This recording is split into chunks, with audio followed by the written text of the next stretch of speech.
That's a lot of people who think Corey and Anton ran a play for views and they got the internet jumping and there will be more videos. Corey will go to Detroit and do some comedy.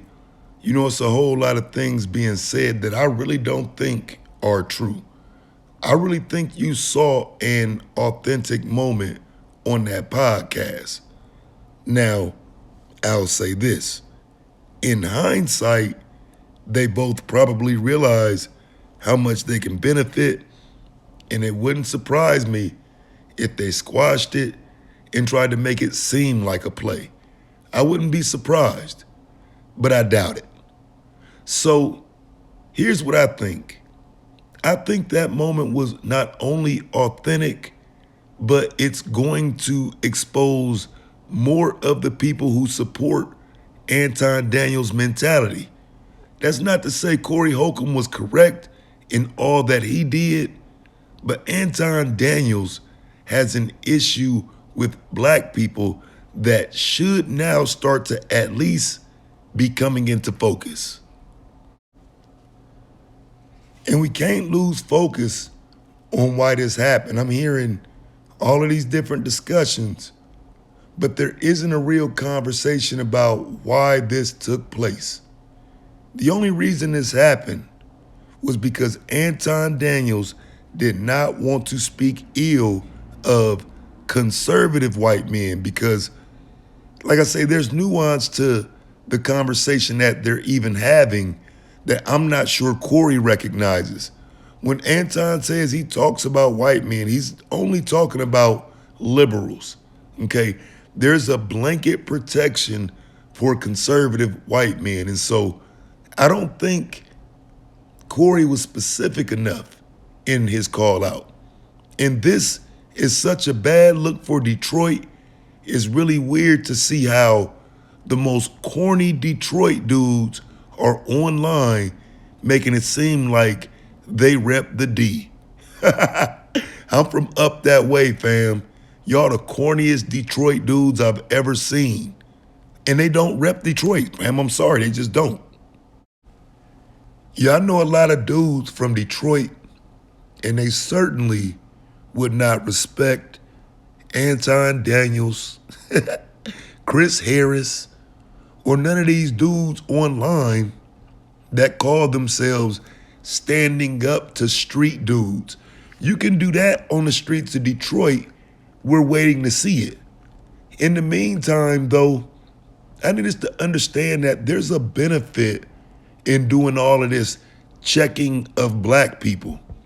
And look, I understand that there needs to be call outs. I understand that some people do the most, but these conversations about black culture are to diminish us all at once.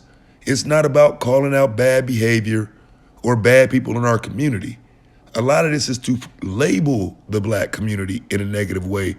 Therefore, you can do infinite content on how bad the black community is. So people aren't willing to check white men the way they are willing to try to check black men, which goes back to the problem, and that's why this whole incident started in the first place.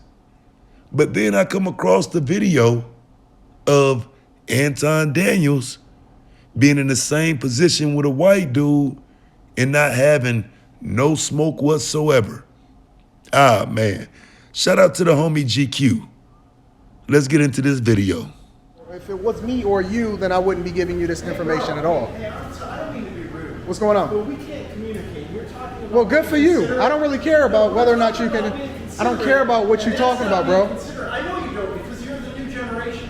None of you guys care what we think. Why don't you record that? Yeah, I want to hear what you got to say. None of your generation cares what we think.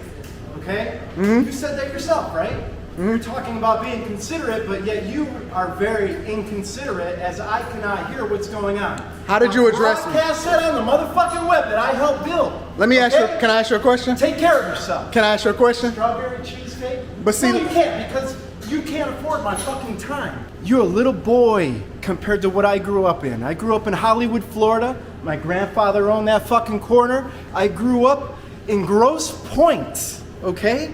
on Yorkshire Street, 2 houses off fucking Jefferson. Where do you fucking live?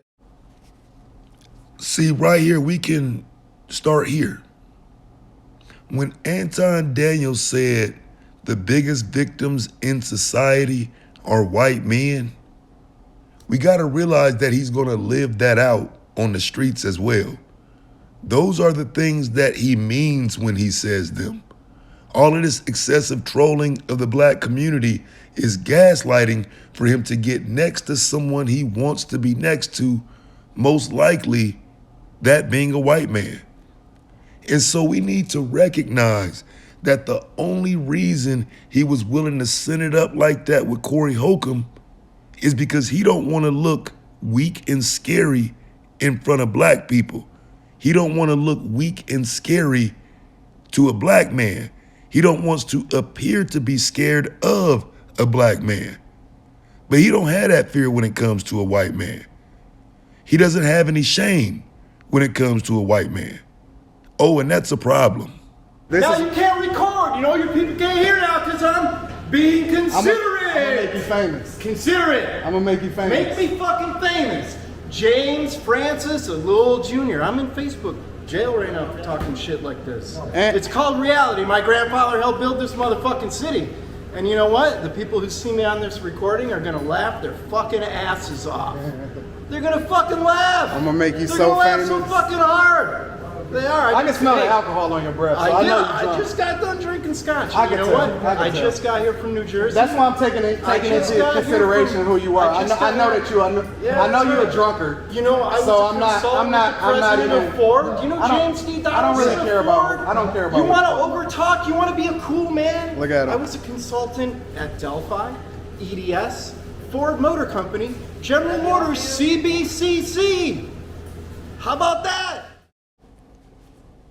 See, if the premise is they think we soft, that don't stop with the street dudes. That's those white men saying that to you as well. You soft, you scary, you don't want no smoke. And again, you just don't have any shame of looking weak in the presence of them. You think he's a victim. And so instead of inviting him outside, you just say, you drunk. And I get it, fam. You know, there's no reason to jump out the window in this moment. But the way you talked in the videos that you've done since the Corey Holcomb incident, I don't think you get to speak like you really was on that action when somebody was in your face right there and you were trying your best to smile and do a video. You were willing to accept disrespect this day from him. So miss me with the I don't tolerate disrespect talk. Ford Motor Company, General Motors, CBCC. How about that? Anything else? Fucking crazy, isn't it? Yeah, I'm going back home to Florida next week. Been in New Jersey 4 months business consulting. What makes us not listen to old people? And I'm gonna say it in front of him because I want him to understand. Oh, you're not, we don't do teddy bears, suckers, safe spaces, corners, and blankies, all right? You can be a man and look at my face and tell me. You don't have to look at it. Meanwhile, he's telling us about how he's in Facebook jail, but he's so rich. Yeah, Oh, okay. I am. No, Anyways, the Facebook point. jail for preaching the Constitution because soon. He's broke. Michigan, He's broke. I live in Florida. And He's gonna be walking down the street shortly. Up here. We're not concerned about it. For some reason, they think that their word means so much more than everybody else's, and this is why people don't listen to the older generation.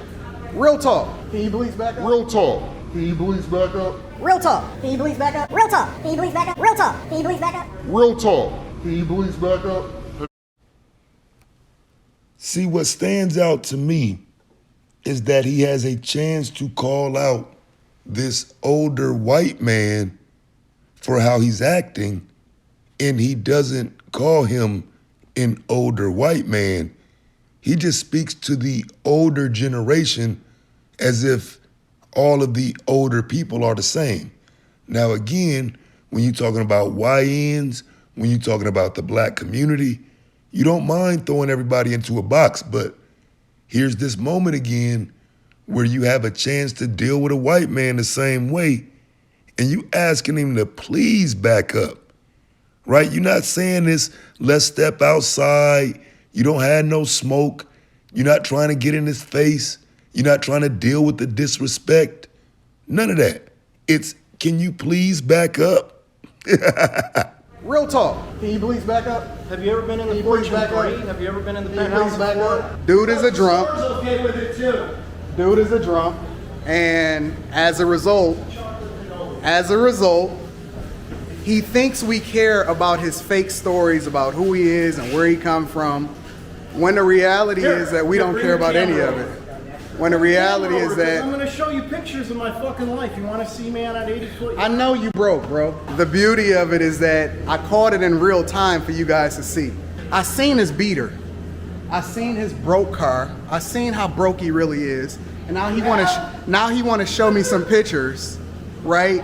And he's drunk. So we gonna continue to have this conversation. Hey, can I make my order real It was quick? fucking excellent. While he's talking. No, I don't know. I'm going to talk loud now so you can't communicate with these Whenever people. you're ready. I'm going to interrupt you. You need to go home and reflect on this video as a young man, because that's all you are as a young man. If I wasn't rich, I wouldn't even care about what you were saying, bro. So like I say, I don't think he should just whoop the dude. But if we dealing with the context, he thinks you're soft. And when you say, I ain't taking no disrespect from nobody and this and that, you only talking about black people. You only talking about Corey Holcomb. You don't actually mean that in totality. Because we see with a white man, you know how to be patient. You ain't got to raise your voice. You don't have to talk in a way in which you making it sound like you would do something. You're just trying to downplay the whole situation. And again, I ain't even saying it's wrong, but there should be a win in checking him the same way you call yourself checking Corey. There should be a benefit in you using the same mentality that you would use if you were talking to somebody black, and there's not. You can literally smile as this white man disrespects you, and there's no expectation for you to check him. People are going to make excuses for why you don't have to respond the same way, and you can beg this white man to please back up.